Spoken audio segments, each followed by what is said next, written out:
Hi, everybody. Welcome to this episode of Can I Get Some Sports With That? Today is March 31st. It's 2022, my birthday, But let's go ahead and let's get right into, today's show. Let's go ahead and introduce the panel. I got D-Boy with me as always. Yo. What's good? I got my main man Dave with me. Say what's up to the people, Dave. What's up, people? What's happening, everybody? We got Unc in the building. Say what's up to the people, Mike. What's happening? Let's get it. And last but not least, the man's birthday was just yesterday on March 30th. We got Chris in the building. Say what's up to the people. What's good? All right, y'all. So it's been some crazy things going on in the sports world, and I just want to kick it right off, starting with basketball, man. Let's get into this fact that the Lakers are now 11th in the West. They are behind the Clippers, the Pelicans, and the Spurs. LeBron is currently hurt. AD is still out. They're talking about possibly coming back on Friday, but nobody really knows if they will be back for sure on Friday. So let's go ahead and start with you, D-Boy. What are your thoughts on this, man? And what do you think about the Lakers season?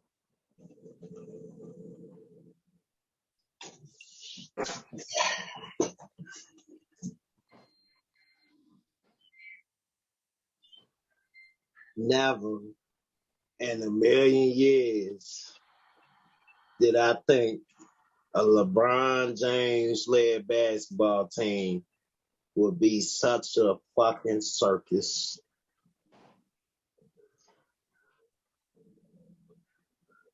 And then the circus master, Frank Vogel. LeBron needs to just hang it up, bro. It's over. Take your 3 rings. Go on right. 4 rings. Take your 4 rings. Right up. Well, no, 3 rings, because I don't count that last one. I don't count that Disney. I don't count that Disney World Championship. Take your 3 rings, David. Stop. Take your 3 rings. Go on right off into the sunset. Frank Vogel, go on and step down. Let somebody get that. And the Lakers just need to go full rebuild mode. Because right now, how you blow a 23-point lead to the Pelicans, then turn around and get your ass fried by Dallas the other night? I don't understand. I mean, right now, man. Right now, my little brother and his friends could beat the Lakers right now. That's how ass they are. And that's all I got to say. So I feel you a little bit on that one. In this Dallas game, though, they didn't have LeBron, and that team with no LeBron is just not gonna do nothing. You feel me? Like even with Westbrook on there, it's like that team with no LeBron and no AD with the pieces that they got. They ass cooked with LeBron, so they're not gonna do much of nothing. But like you said, that loss to the Pelicans was huge, and then they lost to Dallas. So as of right now, they are currently out of the play-in tournament. As it stands, the teams who would all be in the play-in tournament would be the Timberwolves, the Clippers, the Pelicans, and the Spurs, which is 7, 8, 9, and 10 in that order. And I think it's just I can't believe honestly that the Lakers are 11th in the West, about to miss the play-in. Like that's just what's so crazy to me. It's like if LeBron and AD don't come back on Friday and they don't win that game, they're out the playoffs. And that's crazy to think. It's like we all expected them to at least go to the play-in and maybe miss the playoffs that way, but to not even make the play-in tournament, this is gonna be a big impact on LeBron's legacy, in my opinion. But let me get your thoughts on this, Dave. What are you thinking?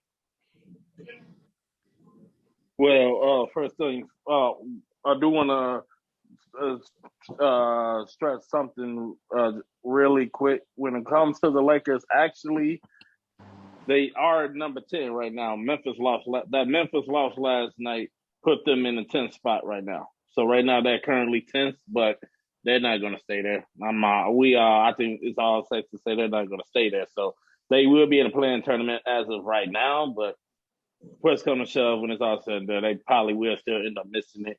And I'm in a little bit in agreement with what D-Boy was saying. I mean, as far as LeBron, yeah, he can retire, but I know he's still playing at such a high level. So he would probably, he's definitely going to give another go around. But I know he's trying to catch the scoring title anyway. He's number 2 now. I know he's going to go for that scoring title. So he's going to play probably until he get it or until he can't continue playing at a high level.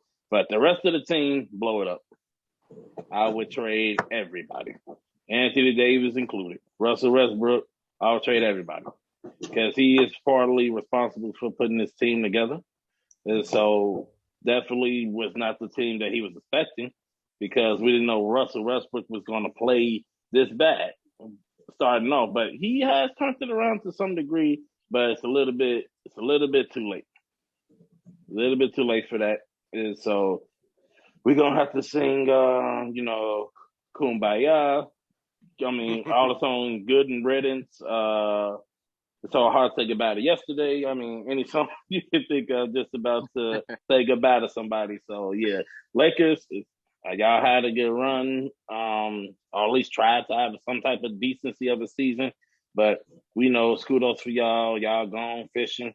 We'll see y'all next year. And Frank Vogel, we know you'll be looking for a job because we don't see you coming back either. So that's what I'm going to say, and that's my take on it. So, yeah, they may get into the play-in, maybe, but they don't go no further than that. Understood. I hear you loud and clear. Well, let's go ahead and get your thoughts on this, Mike. How are you feeling about this season and the Lakers and LeBron potentially missing the play-in tournament and missing the playoffs? Well, let me start off with, overall, I did think they would be better. I'm not gonna hold you there. I did think they would be better, but I'm not surprised. I'm not surprised in the least bit, because LeBron, I mean, he might have put this team together, but he didn't put this team together in the best interest. The man got no help. You know what I'm saying? Street clothes, you know what I'm saying? We knew he was gonna be in street clothes, throughout the season. Street clothes, That's what we learned. That's why we call him that. So exactly. So we knew that. You know what I'm saying? So it was really what LeBron and Melo and Westbrook. You know what I'm saying? We'll give it that. The problem with Westbrook is I don't like y'all saying Westbrook having a bad season and whatnot, because he having a bad fit. The Lakers is not letting him do him. They got this man, catching, shooting, and Westbrook plays with the ball in his hands. You know what I'm saying? And he make plays, and the Lakers is not letting him make the plays. And the times they do, he had good games. You know what I'm saying? So, and I'm really not putting him in too much fault here. Yeah, he do need to play better. You know what I'm saying? I still give him that. But part of that, a lot of that is the scheme that they got him playing in. So I don't like that. I didn't think that would be a good fit from jump. I wondered coming into the season how a Westbrook would scheme into the mix with LeBron in them, and it's not panning out as I expected. So with all of that, you know what I'm saying, their season is going kind of as expected. Like I said, I didn't think they would be, out the play-in, but I didn't think they would be no higher than a 7 seed, maybe, probably at best, So, yeah, this, I don't know how they gonna bounce back from that. I mean, they done got rid of everybody. You know what I'm saying? I'm not too sure what they draft capital looking like. But I don't think they got none. I'm about to say, I'm guessing it's not up there if from what I remember correctly. So yeah, it's looking ugly. Yeah, LeBron not gonna hang it up though. He chasing numbers and stuff like that. So he'll be back, and he'll probably finish out the season, and then as far as next season, we'll see what kind of off-season moves they make. But hey, it start with street clothes, man. Y'all gotta start with him. Get him out of there. Do something. And And that leads us to our next person, Chris. Man, what are your thoughts on the Lakers season and them potentially missing the playoffs and the play-in tournament? Well, first of all, two things. My thing is I put this on a lot of it on Bron because before the season started, everybody was saying that this team was too old. They got rid of all the young guys. All the young pieces was gone. Everybody was saying this team was too old. And LeBron came out talking smack, talking about, yeah, this team ain't old. We're gonna show y'all. We're gonna show y'all. And y'all have shown us that, y'all complete garbage. And LeBron needs to take this as a lesson that you are not equipped to be a playing general manager. The dudes you pick do not get you over the hump. You got rid of all your young talent. You stayed with street clothes, and like Mike, to Mike's point, we know street clothes gonna be street clothes. I always said that Russ and Bron was a bad fit because they both are ball dominant players, and we see that Russ can't play without the ball. But I want to forgive Russ because I think one of the monsters from Space Jam came and took Russ's ball handling ability, because that's Russ can do Russ, but I want to know which one of the monsters took Russ's handles, because some of his turnovers are just ridiculous. Russ just losing the ball. So I feel like Russell Westbrook ball handling talent has been taken from him, because I've never seen such horrible turnovers. And I think it's over with. LeBron gonna pad all the stats. He gonna get all the records, but I think he tarnished his legacy with this team, because it's just like no one expects the Lakers to be an 11 seed. It's the Los Angeles Lakers. You expect them to be a playoff team, one of the top teams in the league. They are the elite. They are the upper echelon of teams. And now with this team, because of the age, because of they got rid of all their youth, and now they stuck with old dirty veterans. It's not a good look for them. And unfortunately, they need to just go and hang it up, get rid of street clothes, see what you get for Westbrook, and get some dudes that can shoot, and stop letting LeBron pick all his players. And that's all I got to say about it.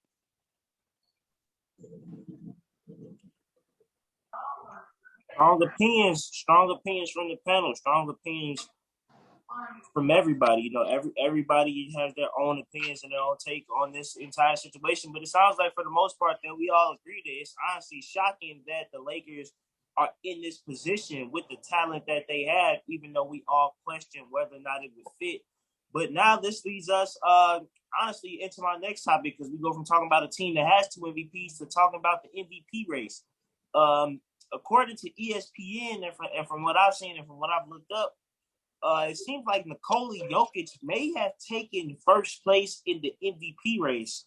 ESPN does like their own little mock MVP voting, where they simulate like how the actual NBA voting is done, but just with different people who might not have an MVP vote. And so far, it says Jokic received 62 of the last 100 first place votes in the ESPN tolling. And then not just that, last night against the Pacers, he dropped 37, 18, and 9, almost a near triple double. Like, he's been balling out. He's got the Nuggets at 5th in the West, and right now he has the potential to win MVP back-to-back years. So this is my question: Has Joel Embiid lost the MVP slot, first place slot, with that loss, or does he still have it despite Nikola Jokic playing how he's been playing? Let's go ahead and start with you, Mike, on this. MVP. Man, let me be clear, what I'm saying, what I'm about to say, because, this might rub, some people the wrong way, but this might be the first time I think I'm gonna say this too, because man, normally I'm pretty involved in the MVP race. Honestly, I don't care who they give it to. I don't. Just give it to somebody. A lot of dudes balling. It's a lot of dudes balling. Exactly, bro. Dudes is balling, bro. I'm not mad at nobody. I can't. And all the everybody in the top 5, I can't even be mad. If they gave it to the person ranked number 5, I wouldn't even be mad. Like everybody showing out. You got Joker, trying to retain his title and doing nothing to lose it. Technically, I mean, literally, so doing nothing to lose it. You got Embiid, working hard to get it, and he's been healthy. That's big, man. That's big. You know what I'm saying? Like, it's not getting as much credit as it should, because his numbers been there. He's been balling for some years now, but now he been healthy for the most part all season. So that's been good to see. I think Devin Booker on there. You see what they doing over in Phoenix. They number 1 right now, and Phoenix ain't been no joke in the last couple years. So yeah, man, all the Celtics up there, and man, MVP. I'm not mad either way. I don't quite know which direction they gonna go, because a lot of these people got similar numbers. I mean, if you look at the top 2 alone, Jokic and Embiid, I mean, they literally pick, tip and tat, like, as far as their numbers go. So I don't know which one of them gonna get it, but that game was a big game, though. I do think that. So from the standpoint of he ain't done nothing to lose it, I think he gonna retain his title of MVP, which is why they moved him back into the number 1 spot. And I'm not mad at that, because he keeping Denver afloat by himself. No Michael Porter Jr., no Jamal Murray still. Just him and Will Barton out there. So, I ain't mad at that. Already. And with that, let's go ahead and get your thoughts on this, D-boy, because I know you are very opinionated about one Sir Joel Embiid. So what do you think? Do you think that he has lost the MVP race to I almost said oh wait, no, that is his name. Nikola Jokic. For whatever reason, I had a brain fart and I was thinking Yusef Nurkic, but no, it's right. Has he lost the MVP race to Nikola Jokic, Mr. D-boy? Yes. Like my man Craig say. I knew it. Marv Albert. Yes. Yes. If I remember correctly, didn't Philly play Denver like 3 weeks ago in Philly? If I'm not mistaken, and who won that game? Denver, right? I think so. And who was the main reason Denver won that game? They did. They banged them boys, actually. They gave them boys business. And who was the main reason, main cause of Denver winning that game? Oh, I mean, Jokic, he damn near had a quadruple double that game. A quadruple double. That man almost had a quadruple double. As much as I love Debo right now, yeah, nah, Nikola got it. Now, Debo got to beat some big teams, man. They can't beat none of the elite teams, so that's going to knock Debo out the race. Well, Chris, you know why they can't beat none of the elite teams. Everybody on this channel know why they can't beat the elite teams. It's no point in me even mentioning why. Yeah, Nikola Jokic right now, he got it. I mean, like Mike said, I wouldn't be mad either way. But then again, I would, because Embiid don't deserve it, man. Like, you got James Harden, man. I mean, he don't, Mike, because he got Harden. Like, Jokic did this all year, bro. He was hooping before Harden got there. Embiid been hooping all year. Thank you. been He was hooping carrying them all all year. season before Hardy I even got will. there. Yeah, before Hardy got I there, he been will say hooping. that. I will say that he was carrying them all year. He been doing this all year without Jamal Murray, man. Like you said, it's just him and Burton. He been doing this all year. Who has Embiid been doing it with? Tobias Harris. Marcus Bible. Tobias Harris. Matisse Tobias Thybulle, Virus Harris. hair, like bro said, Seth virus Curry hair. before he got traded. Bombs. Seth Curry before he got traded. Let's not forget And he that got dude, Seth Tyrese was hurt though. Maxey. Seth was hurt some games. That man was still coming in dropping 15 Yeah, to he 30 was. points on He damn had near maybe Tyrese Maxey some nights. Y'all gonna start But- disrespecting Oh yeah, Tobias I forgot about Harris. that boy Maxey. Maxey give him 15 every now and again. Maxey give him 15 to 20. So y'all just Yeah, gonna but that boy discredit Embiid been Tobias hooping, man. Harris. Y'all just gonna discredit Tobias Harris. And yes, Marcus Bible. and let me tell you why. Chris. And let Yeah, me whatever is. and let me tell you why really quickly. I heard you, David, about disrespecting Tobias Harris. For as much as I like Tobias Harris, he is an empty calorie stat player, bro. His numbers mean nothing. Every team he's been on, bro, he put up these solid starter numbers to maybe all-star numbers, but they don't mean nothing. When he was on the Clippers, meant nothing. He's on Philly now. It means nothing. He is an empty. His stats are empty calories, bro. Literally, bro. His stats are empty calories. His stats are empty calories.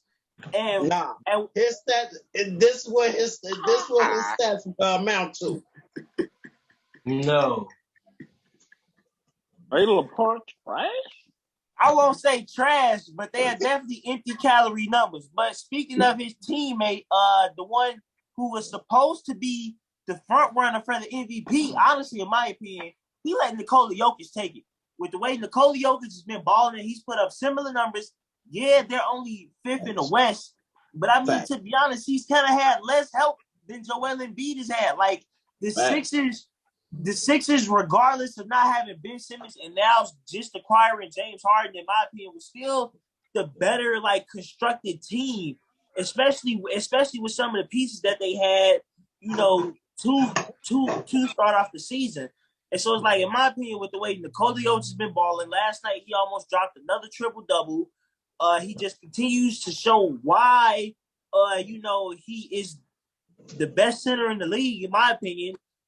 You know, he just continues to show that and demonstrate that every night, and he's been doing it all season. And it's like, I really want to call Joel Embiid the best center in the league, but I can't do it. I can't do it. You can't. They 1A and 1B. It's either them two or Cat. It's them three. Them three the top centers to me. Them two and Cat. But Chris, let me go ahead and get your thoughts on this MVP race, man. Why do you think Joel Embiid has potentially lost it to Nikola Jokic, or do you think he still has first of all, my opinion, see, Joel wasn't mine. My dude, who ain't nobody mentioning, has been Devin Booker. You know what I'm saying? Chris Paul went down. Everybody thought the Suns was gonna fall off. This boy Devin Booker been like butter, bro. Like, this dude is a machine. So, I like Devin Booker, and I agree with what Mike said. Like, I don't mind which one of the five you pick, because they all going crazy. Because, and Booker ain't had Chris Paul, he ain't had Ayton, and that team is still first place. Just on his back. So he in a similar situation to me as Jokic. Cam Johnson. Yeah, and to me and him and Jokic in the same boat. Their teams, and they playing like out of their mind. And I think Marquise Morris, if he wouldn't have pushed Jokic, we wouldn't have got this Joker. Like, we never saw this coming out the Joker though. Like, I give it to the Joker. If we talking about him and Embiid, I give Joker the edge over Embiid. But man, I gotta still point out my man Book, because D Book been going ham lately. Ham. And that's what but I think as far as Joel and Embiid and Jokic go, yeah, I think Jokic edged them out because like Carneal said, now Joel, he got Harden, he got Seth. This dude Joker's still playing with the 6 men. He playing with 6 men. He playing with 6 men. Ain't no real starters out there with him, and he going crazy. So he has taken the lead. He has taken the lead as far as that go. Yeah, he has taken the lead over Embiid, definitely, I think. But all them boys hooping. And that's my take. Gotcha. And last but not least, Dave, man, let's get your thoughts on this whole MVP race. Do you think Nikola Jokic is taking it, or has Joel Embiid still stay at the top in your opinion? Yeah, as of right now, I'm gonna go with Joker. But I'm not disregarding anything that Mikey and Chris have said because all of them could easily win it. If they were to win, anybody else were to win it, they would deserve it too. I wouldn't be mad. But to answer your question directly, yeah, I go with Joker right now because actually, like based off what a lot of people have been saying as well, no Jamal Murray, no Michael Porter Jr. He's still balling. He's averaging 26. He's averaging 26, 13, and 8. 8 assists from a center at his size. That's unheard of, and that's unheard of in the NBA nowadays. Especially, he doesn't even look that athletic to even be handling the ball the way he does. I was gonna say that too. He does don't not even look that athletic. He look big and slow, to be honest with me. And the man bring the ball up the court and facilitate like he a point guard for real. So, but I mean, you know what? It's always the most, unorthodox players that usually give you the best results. Honestly, look at Larry Bird and how he was shaped back in the day. Nobody ever thought Larry Bird would have been who he was with the body shape he had. And look at what Larry Bird did to people. True that.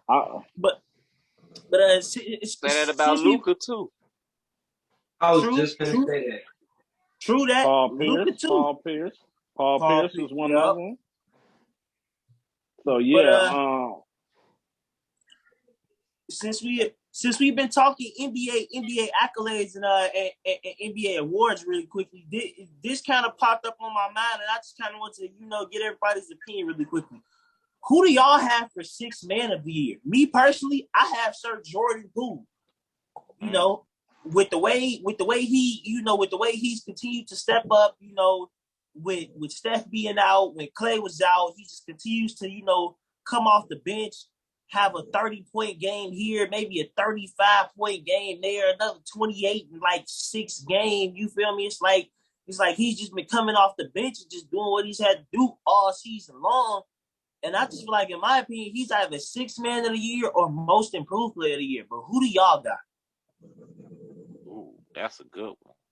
Let's go ahead and really quickly. I'm gonna go ahead and start my main man's D-boy. Let's go ahead and get you on this really quickly, man. I'm not a Warriors fan, so I don't watch many games. But there's no denying that Jordan Poole is vital. Like, yes, Draymond Green is the heart and soul of that team. But, yeah, I would give it to Jordan Poole. I really can't think of another player right now that means that is doing what he's doing that's not like a superstar. Captain, I got 2 for you. I just thought about one. I can't think of nobody else. I feel I'll let you know when you're done. Go ahead. Yep. I got Jordan Poole. So yeah, I agree with you, Carnell. I got Jordan Poole. I'm gonna go with Jordan Poole.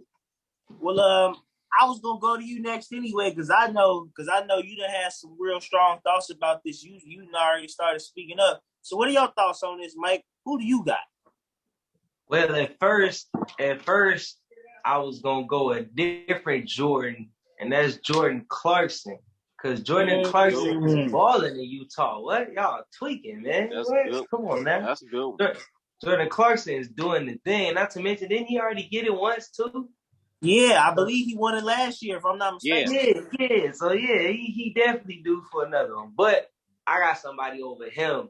And if I was skeptical of it because I thought he was starting too much, but he actually ain't been starting that much because people been in and out the lineup. But they was number one. They not no more. You know what I'm saying? Tyler Hero is dropping a dub right now, and he been coming off the bench. He definitely finna get 6th man of the year. I ain't gonna say he a lock, but I'm gonna say he pretty close. Alrighty, and with that, we're gonna slide to Dave. Dave, who do you potentially got winning 6th man of the year? I'm torn between two players too, Jordan Poole and the guy Mikey just mentioned, and Tyler Hero. Tyler Hero I've been a fan of him since he played at Kentucky. Was it Kentucky? Yeah. So I was a fan of him when he went to Kentucky. I knew he was a special talent even in his rookie year. So I expect him to be a star in the making some years down the road, where Miami can build around him. I know Jimmy's still there and things like that, but he's going to be getting older, and then of course you got to look towards the younger talent, and I think Tyler Hero will be that answer for them. But I can't disregard Jordan Poole either, because with Steph being out, he has been able to hold down the fort. Keep the Warriors competing, playing well. I can't say he putting up Steph Curry numbers, but he's doing enough, because he's not Steph, but hell, he's scoring enough to get them to win games and hold down the fort when Steph is out. So right now I'm torn between Jordan Poole and Clarkson. But right now, just because he has the better numbers at this particular moment, I'll go Jordan Poole. But I'm definitely not. I got Jordan Clarkson as a for sure number 2. And with that, we're gonna slide to Chris. Who do you got winning 6th man of the year? Oh man, 6th man.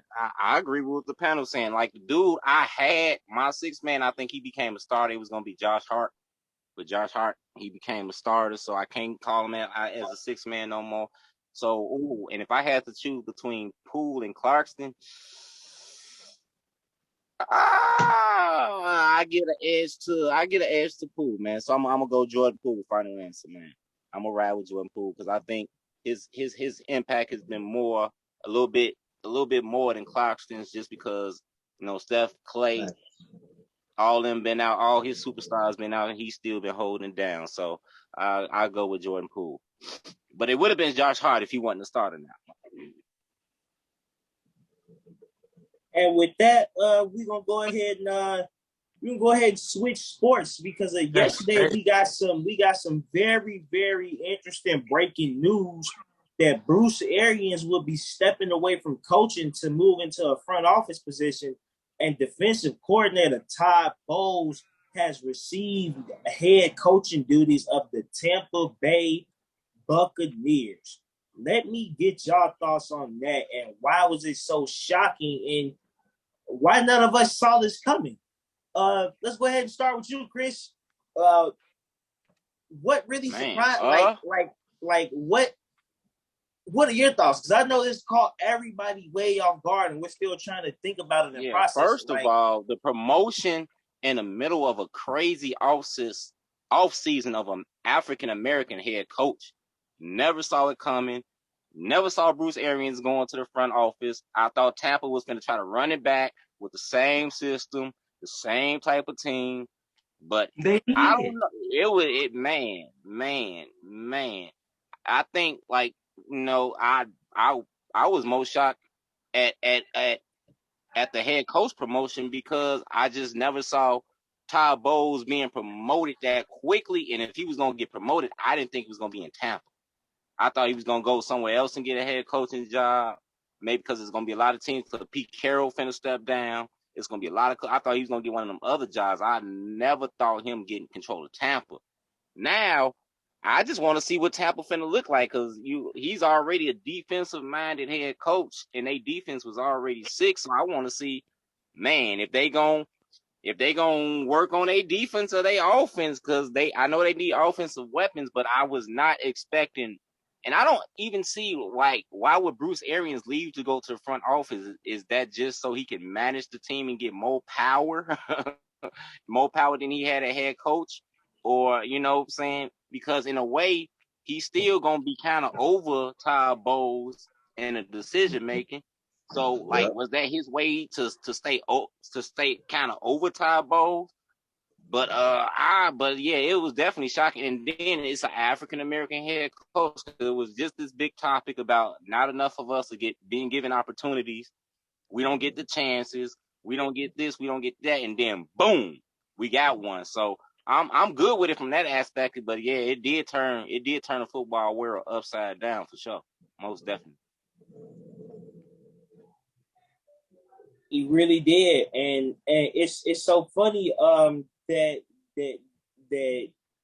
Todd Bowles was the one that was promoted to head coach because like when I got the notifications on my phone, they pretty much almost came back to back. When I got the first notification that Bruce Arians was retiring from coaching to move into a front office position, my mind instantly went to the other black coordinator that they had on their staff, Byron Leftwich. My mind instantly went to, is Byron Leftwich about to be head coach now? But instead, come to find out, they give it to Todd Bowles. And I think Todd Bowles is still going to keep Byron Leftwich around. So now, once again, actually for the first time, this is, I think, the first time in NFL where we have two black head coaches. And then they also have, and then one of their main predominant coordinators is black. We have Mike Tomlin up in Pittsburgh, and remember, he just hired Brian Flores to be his DC. And now Todd Bowles has been upgraded to head coach, and I believe he's still going to keep Byron Leftwich around as his offensive coordinator. So now we're starting to see, hopefully, this continues a trend of black coaching trees now. Yeah, hey, that's what I'm fishing there, baby. we getting coaching jobs now, baby. We in there. But the Bruce Arians stepping down and moving into a front office position really, really, really caught me off guard. And I just want to see how this plays out because I know they re-signed Lenny Fournette. I know they plan on keeping Mike Evans. But really, the people that they got to pay and the pieces that they really need to pay are on that defense. They still keeping a lot of those offensive weapons around. And so I just want to know how that team is going to look overall. But Dave, let's get your thoughts on this, man. What do you think? Honestly, when I saw it, I had to look again because I had to make sure I was reading that right. Like, he retires as head coach? I was like, what? What the hell just happened? It's out the blue, Yeah. After Tom Brady already announced that he was coming back. So honestly, in my mind, first glance, I'm thinking, he really don't like Tom Brady. So he was like, you know what? I would have stayed coach, but it's Tom coming back. After all, they did have some, sometimes Bruce Arians did not mind throwing Brady under the bus where they would lose and he would mess up a play or two or something like that. He did not mind throwing them under the bus. So I'm thinking to myself, like, okay, he really don't like Brady. He was cool with Brady retiring. Then once Brady came back, he was like, oh, no, I'm out of here. But to take a front office job to scout talent, because that's kudos to him for that. Definitely get to see Todd Bowles get a head coaching job. But I'm with Chris on that one. I didn't think it would be Tampa. I thought he would go elsewhere, but I'm happy for him. I also like what you said, Neil, when you said that maybe Byron Leftwich would have got the job. But, hey, I'm happy for both of them as long as they both stay intact. One thing that shocked me also already is that they already given him a 5-year deal. I think that may have been a little bit too steep right now because Todd Bowles was a head coach before, even though it was the Jets. But it was the Jets. But he didn't have a good coaching. He didn't have a good coaching tenure. But I definitely do think by now it's time to see him get a second shot. So I am happy for it though. But hopefully he can live up to that 5 years that he did get, because most head coaches don't start off right off bat getting that much money if you don't have the clout for it. So that would demand that type of contract. So hopefully he lives up to it. At the end of the day, once again, I'm happy for him. Happy to see more brothers starting to get the roles that they deserve. Huh? I said he got a Super Bowl. That's why. Yeah, happy to see more brothers get some shine. So I'm rooting for their success. All right, and Mike, let's go ahead and get your thoughts on this. What do you think about Bruce Arians stepping away from coaching to move into a front office executive position? I seen it coming. What? I don't know how y'all didn't see this coming. I knew, but what?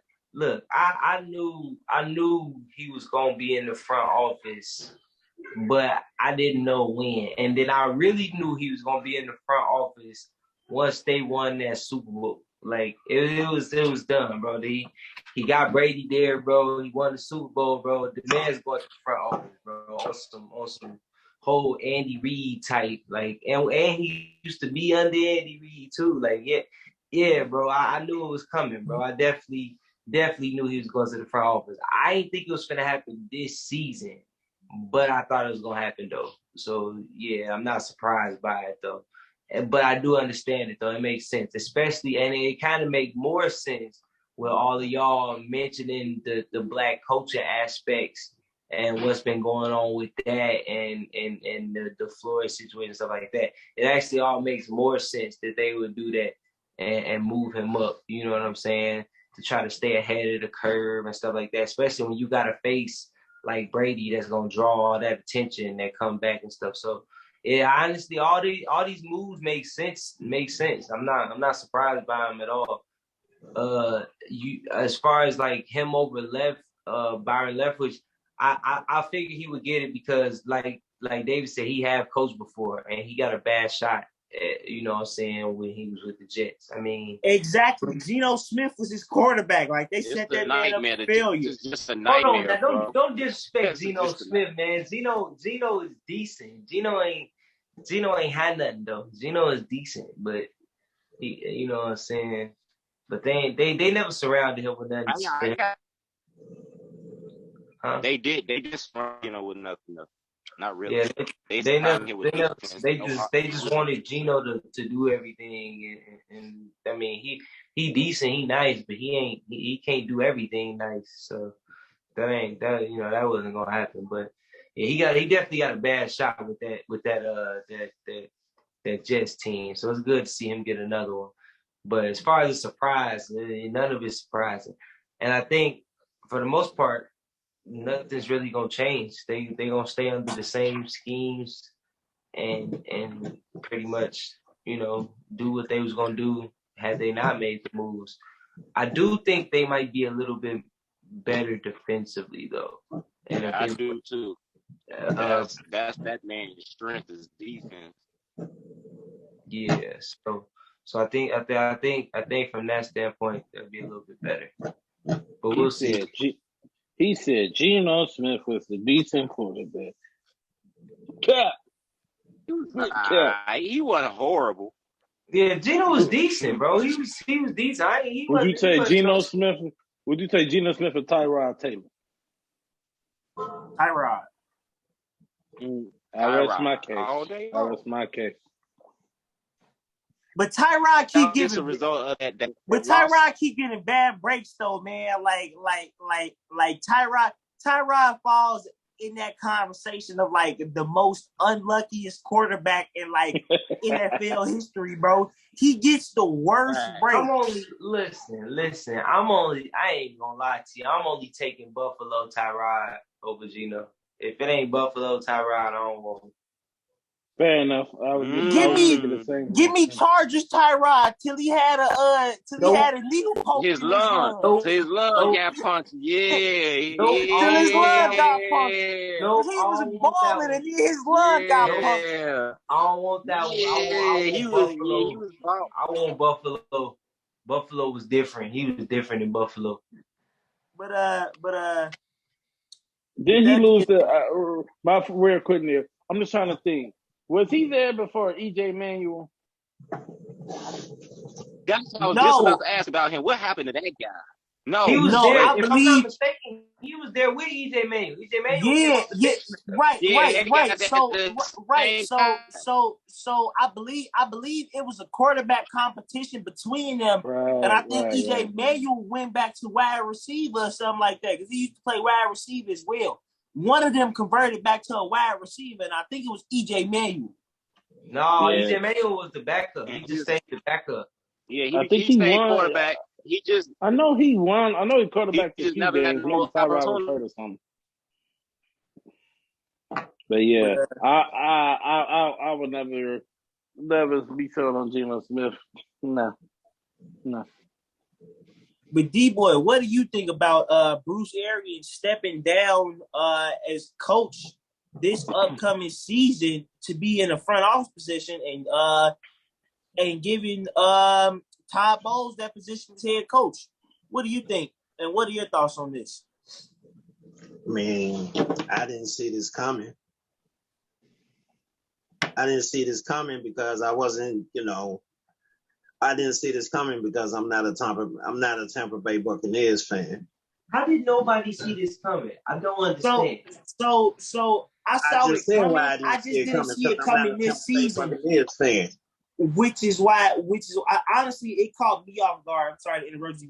It caught me off guard because I didn't see it coming this season. I always saw it coming, but I just didn't see it was going to happen. I thought it was going to happen after they won the Super Bowl that next season, if you want to be honest.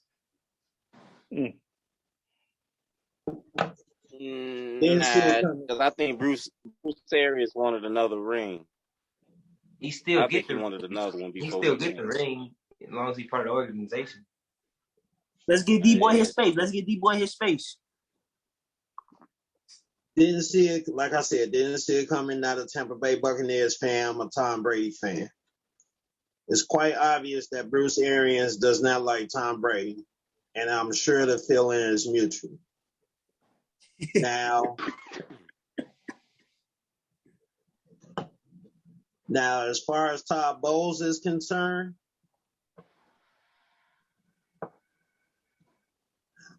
I'm glad congratulations. He got the position. I'm always ready down to see, a brother, get they just do or whatever. But I mean, I really don't have much of a take on this. I mean,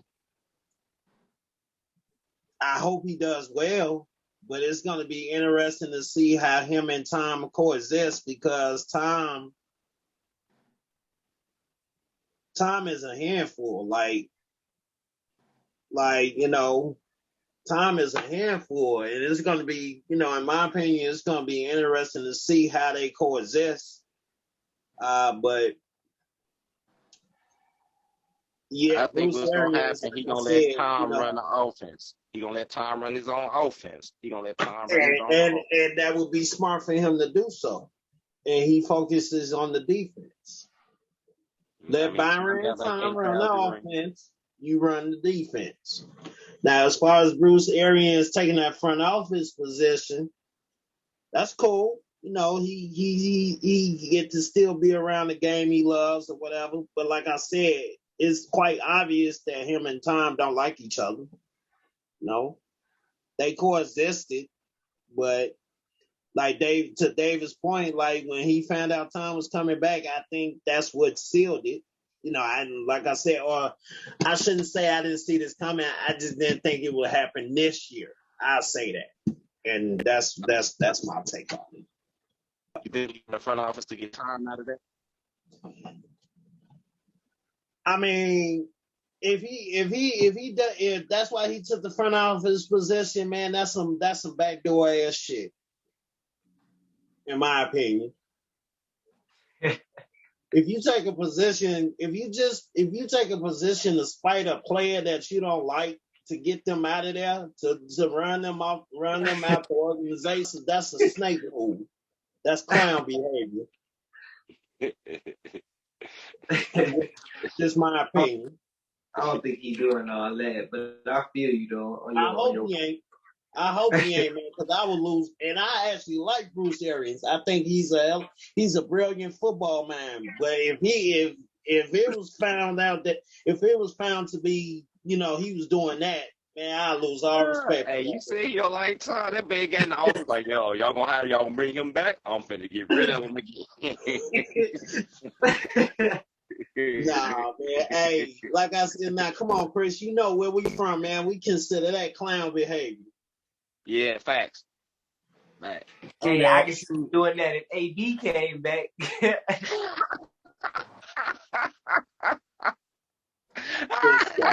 Now see, you know what? That's really what's been on my mind. Is what if the whole rift between Tom Brady and Bruce Arians stems from how Bruce Arians treated Antonio Brown? Because Antonio Brown says he loved Tom. He says still ain't no beef with Tom, but Tom still says AB is his man. So did BA purposely sabotage Antonio Brown because he didn't like Tom? Or did he sabotage Antonio Brown because he just wanted to be just... I don't know, man. I don't know. That's a good question. Ooh, that's a good... I hope he didn't. But while we talking about quarterbacks, let's talk about another quarterback whose team denied him a trade request after trading for his replacement. It has come out now that the Cleveland Browns still have no plans for trading Baker Mayfield. As I kind of stated, I'm not sure if I mentioned it in the past video, but I said the whole reason they're probably going to keep Baker on the staff is just in case Deshaun faces punishment. But Baker is still due $18.8 million this year. So if Deshaun doesn't face punishment, then who trades for Baker Mayfield? Does Baker get traded or do they cut him? What do the Browns do with Baker if Deshaun doesn't face any punishment for this upcoming season? Let's go ahead and start with you, Dave. Regarding that, I would trade him. Only bearing Deshaun can't play. If Deshaun can play, yeah, kudos. Yeah, see, nice knowing you, but your time is up. So we'll see you on the next go round. Wish you the best in your future endeavors and everything like that. Services are no longer required. There you go. Services are no longer required. There you go. But it would only be good to them to keep him as a backup, only if Deshaun can't play. But other than that, to trade for him, I'm pretty sure Cleveland gonna want some type of compensation for him, but he isn't worth a lot of compensation because he has not lived up to being the number one overall pick. He pretty much, I hate to say this, but he kind of falls into that Johnny Manziel category. When Johnny Manziel got drafted, he had a lot of promise. Got all the Snickers commercials. He wasn't doing nothing in the league. Don't get me wrong, Baker definitely. I mean, he did get them their first playoff win since Jim Brown. So that is good. But other than that, it's nothing else to really rap about him because when you think of the Browns, you think of Myles Garrett, the defense. You think about when they had Odell, Jarvis Landry, the two-headed monster backfield before you even think about Baker Mayfield. So, see, that's how much he really wasn't the main factor of their success. I mean, he's supposed to be, but his play didn't help elevate them to the way that it should have. So, I honestly, if it's me, I trade him to somewhere for some seconds because I'm not giving up a first for him. So, other than that, I think he does need to be traded if Deshaun can play. But it's good to keep him as a backup if Deshaun can't play. I mean, he's been there, he knows the system, so why not just give it another round until Deshaun's ready? But other than that, let him go. I feel that. I wouldn't necessarily quite put him in the Johnny Manziel category because Johnny Manziel also had a lot of off the field problems when it came to drinking. He pretty much continued to party like a college student once he got to the NFL, and you just can't do that. Like, especially not as a starting quarterback. But that is true. The only reason why I put him in that category real quick, Neil, is because he was getting all them commercials. He's still getting progressive commercials. And I know it was said before he had more progressive commercials than wins at one point in his career. So he's still getting them. So like that's the only reason why I compare it to two. So that's why I say that. I mean, I feel you on that in terms of commercials, but if anything, I would put him in the Kirk Cousins category. You feel me? The Kirk Cousins, the Ryan Tannehill's category. You feel me? Those quarterbacks who will be good enough to get you to the playoffs, maybe get you a playoff win, but nothing really more than that, unless like all of the pieces around them, including the defense, is completely on point and has like really no mishaps. Like it would kind of have to be one of those seasons, like when the Bears took Rex Grossman 2000 to the playoffs, like when the Broncos took Peyton Manning to the playoffs. You feel me? It would have to be like one of those teams like that where they can come in and just sort of ride the wave and hopefully not really make any mistakes. But 2000 Ravens. Them too. And it's like I said, Baker's still owed $18.8 million this year. And I don't really know too many teams that will want to maybe trade for their contract. So honestly, I think the Browns might not have a choice, but if they want to get rid of Baker Mayfield, then to cut him. I don't think they have a choice than to cut him because I don't really know too many teams that are going to want to trade for an $18 million backup. Like honestly, Baker's gonna go. He's gonna have to go be a backup somewhere unless somebody starting quarterback gets hurt. Like, where is Baker gonna go and start? I don't even see him taking Daniel Jones' spot. I barely see him starting in Carolina over Sam Darnold because they keep trying to draft a new quarterback.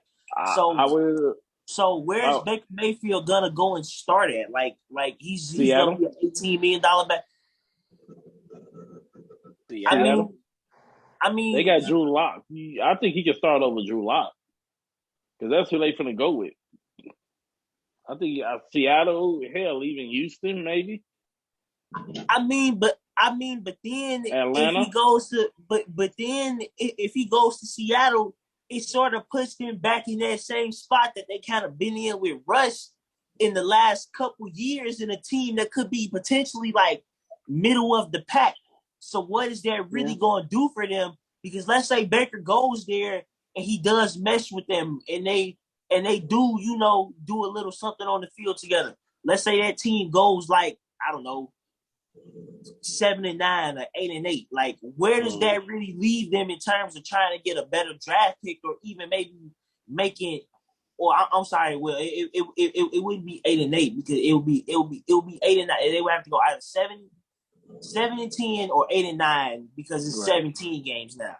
So it's like let's say he goes to Seattle and do that. That doesn't really leave them much room for a rebuild to get a better draft pick or to really continue to be better and go into the playoffs, which is why it's like I think the Browns don't have a choice but to cut him if Deshaun is able to play, and then he's gonna have to go sign somewhere and just go be a backup. for somebody. But let's go ahead and let's get your thoughts on this, Mike. What do you think about this? Cut it. Hey, man, that man, his prices is too high, and they finna cut it. Like you said, bro, they finna cut. But they is bogus for not trading that man. But honestly though, I think the way it's gonna play out, I think they're gonna try to hold out as long as they can. And if somebody get hurt within the first couple weeks of the season, they're gonna trade them there to whoever that is. But if he don't make it, you know what I'm saying? If he don't make it, but if he don't get to that, they gonna cut that man. Especially if Deshaun Watson come in and do what he's supposed to do. So I think they just kind of holding on to him like a contingency plan right now, which ain't the fairness, the fairest. But I think in the end he will end up getting cut. As far as what's the best fit for him, yeah, I don't know. I don't know. I don't know if he should start. I don't know where he should go. I don't know. I'm not. I can't say I'm. I don't know. I'm not sold, man. But I can't say that he got some numbers. You know what I'm saying? And he did, get them to the playoffs and stuff. So I mean, he a decent quarterback, but I just don't know. He better than I'll take him over like Sam Darnold, and stuff like that. But I don't know. I don't know where he gonna end up. I'm not sure. Hopefully though his commercials slow down for now. Although for him they probably need to pick up so he can keep checking that bag. But You finna get 18 million. He's straight. You do 18. It's funny, Mikey said the price is too high, so pretty much he just called back and Mayfield the economy. He needs to cut it. Cut it. But since you was just speaking up about it, Chris, let me go ahead and get your thoughts on this, man. What do you think? Do you think the Browns will? Gladly. Do you think the Browns will trade him, or do you think they will cut him depending on Deshaun Watson's availability? I think the Browns have played games with that man. And to David's point, he not the Johnny McZell because Johnny McZell didn't want to grow up. He wanted to be a Toys R Us kid forever. That's why he's still playing 707 ball because he didn't want all the pressure. But I think Cleveland going to keep him, and they just going to make him what he should have been, a backup. That's what I think going to happen. Ain't nobody really finna trade for him. Ain't nobody finna pay that $18 million. Ain't nobody finna pay $18 million for him.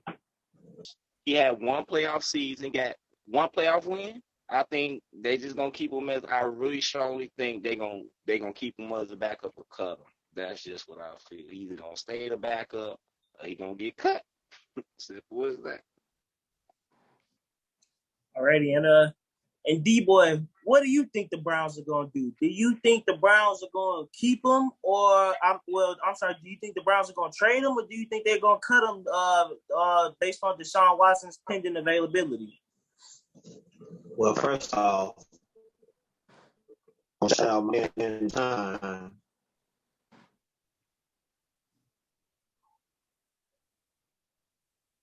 Wasn't guilty. Not guilty. 200 million reasons why he's guilty. All right. And say, Mayfield, I'm so disappointed. So disappointed this evening. Number 1 overall pick. 1 playoff win since you've been starting quarterback of the Cleveland Browns. So what do I think they're going to do with Baker? I think they're going to make an example of Baker. I think what they're going to do is especially if Deshaun is not punished, they're going to have Baker sit on the sidelines and make an example of him and show him how a real quarterback runs in the offense. Because Baker has been really, if you really think about it, he's been a bust. He's been a bust. He ran one of the best receivers in the NFL history out of Cleveland, all because he didn't like him. Jarvis Landry, if I'm not mistaken, is gone. So, yeah, I think they're going to make an example of him. They're going to make him sit the sideline the whole season, and then they're going to cut him. Like, bye. Go ahead. Bye. All right. Now get out. Your services are no longer required. Well, he is a free agent going into not this upcoming season, but next season. So next season, pretty much right. In 2 seasons, pretty much he's a free agent. And so that's why I say they're gonna bench. And so you know, and it's so funny because like there seems to be a lot of teams this year with veteran quarterbacks, and they really don't know what to do with them. And that just leads us right to another team, the San Francisco 49ers, and their veteran quarterback, Jimmy Garoppolo, who decided to go have shoulder surgery. And I guess based on reports from what I've seen, it honestly caught the team a little off guard because they were trying to deal him. And that says it's going to take about 16 weeks of recovery and rehab before Jimmy G can even throw a football again. So this leads me to my next question.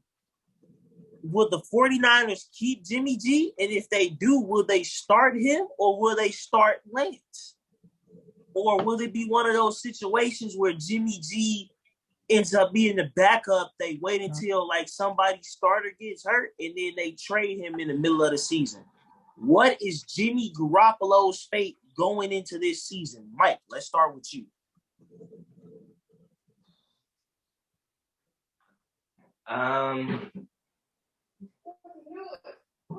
I don't think well, he not gonna be on the 49ers. Let's start with that.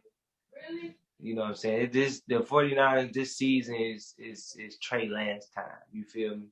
So Lance gonna do what he gotta do, and I'm pretty sure he gonna start, you know, from the beginning of the season. Now where Jimmy gonna go with this injury? Man, he low key. Now that I think about it, he might just sit on the bench. Honestly, so going back he to might. Bill. You said what? He going back to Bill. He going back to Belichick. You funny. Nah. That would be plausible if Mac Jones didn't have such a good year last year, but that's over. But I don't know. Maybe Carolina. Maybe. Interesting. But I don't know. We got to see how they gonna play it with this injury though. Honestly, because I'm not sure. True that. I understand. You know, I kind of have similar thoughts, but honestly, I think after this shoulder surgery,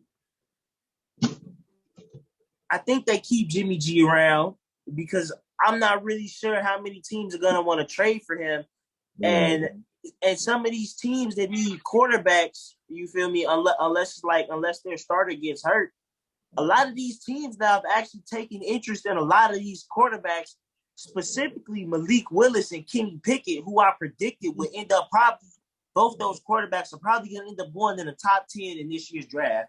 And I kind of called it. And like, once again, this is another one of those years. They're like, it's not too much QB talent in the draft. Oh, it's not this, it's not that. And then all of a sudden, there's a pro day, there's a combine, there's a something, and everybody's opinions about the quarterbacks in the draft start to change and what teams want to do and who players are, which I knew was going to happen, which is why I think the Niners probably end up keep Jimmy G. He'll ride the bench. I believe his contract is also up after this season as well. Going into the season after this one coming up.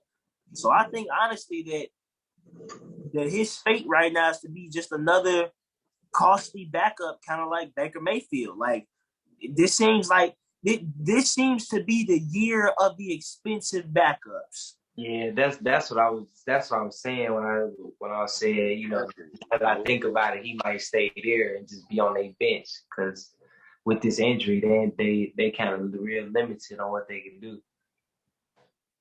And so with that, let me go ahead and get your thoughts on this, D boy. What do you think about Jimmy Garoppolo's shoulder surgery and the potential of him being a 49er for another 19 weeks of an NFL season, pretty much? The possibility of that happening is greater than 100%. Because you have shoulder surgery, no GM with common sense is gonna trade for you. Notice I said any GM with common sense. We all know there are some GMs who lack common sense. But yeah, I still think the chances of that happening are greater than 100%. Do I think he should be the starter? Absolutely not. I believe this should be Trey Lance time. Little sample size of what I saw from the kid. I think, some of the mistakes that he made are correctable with playing time and development or proper development. The only thing that concerns me with him is it's not so much him, it's Kyle Shanahan. And that the NFC Championship game should tell you why. What was he thinking? But yeah, now, like I said, chances of that happening greater than 100%. And yes, Trey Lance should start. Not a 49ers fan, never been a 49ers fan, but Trey Lance with the right development, that kid has a chance to be very, very, very special. So that's my take on it. And with that, let's go ahead and pass it over to Dave. Dave, what do you think is Jimmy G's future? Not to be a San Francisco 49er quarterback. I think it's about time, like I've been saying previously in early segments of this show here, kudos to him. I mean, not kudos. Sayonara, nice to know you. Time for you to move on from that because Trey Lance definitely, I think, gives them more of an upside. I'm not taking away the fact that Jimmy D actually did, get them to a Super Bowl. One a play or two away from actually winning it. If he would just made to put the ball in front of the receiver correctly, then that would have helped them win. But he didn't do that, and clearly he did do it again, and that's why the Rams were in the Super Bowl. That's why they went ahead and won the Super Bowl. So, of course, D-Boy, I know you was mentioning, defense. So he fall in the Baker Mayfield category too because there's so many other things outside of the quarterback that you look at first before you look at the quarterback. Excuse me. So I think it's definitely time for him to go. He I do believe it's Trey Lance time with the proper development. I do think he has the talent to be special, especially coming in under somebody like Mike Shanahan. Mike Shanahan is for a different discussion, but we know his track record when it comes to big moments. But we can't say that he can't put a game plan together in a game. We can't say he does. He's not a mastermind at that. So I would give him that credit, and definitely Trey Lance definitely kept piggyback off of that to have a very successful career. So other than that, yeah, it's time for Jimmy G to go. As to where he would go, I'm not sure as well, because I don't know what team to trade for him because, in my opinion, he also falls into the Ryan Tannehills, Brian Tannehill category, like those type of quarterbacks where just don't make the mistake for us to lose the game. Just make a throw here and there. That's all I need you to do. When it comes to us trying to win, I don't want you with the ball. I want one of my stars with the ball. So, yeah. So, time for him to go and time to move on to Trey Lance. That's my take.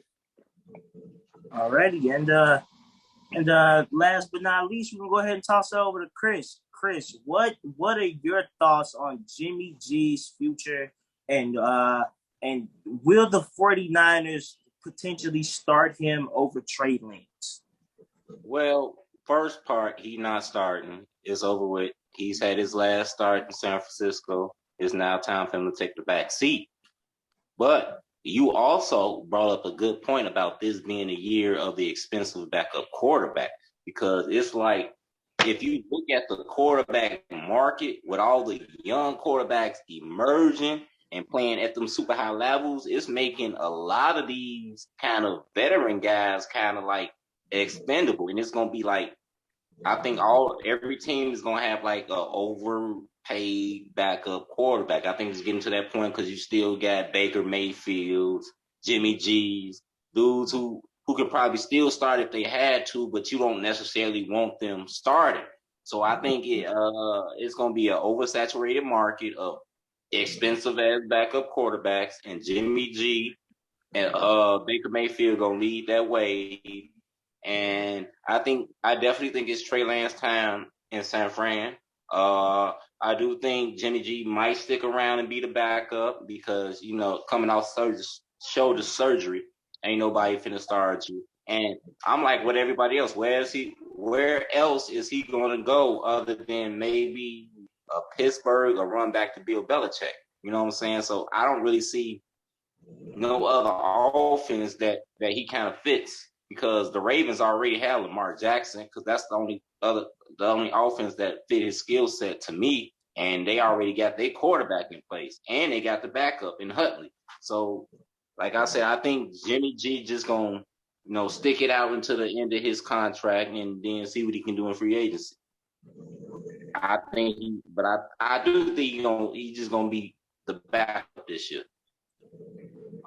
Unless he finds his way down to Motor City and links up with Motor City Dan Campbell and the Detroit Lions somehow. You never know. You never know. You never know what the Lions might mess around and do. You never know. You never know what the Lions might mess around and decide to do. Yeah. Who the quarterback of the Falcons?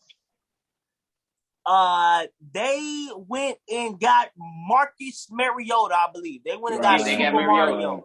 They did. They went and got Super Mario. They went and got Super Mario. Yep.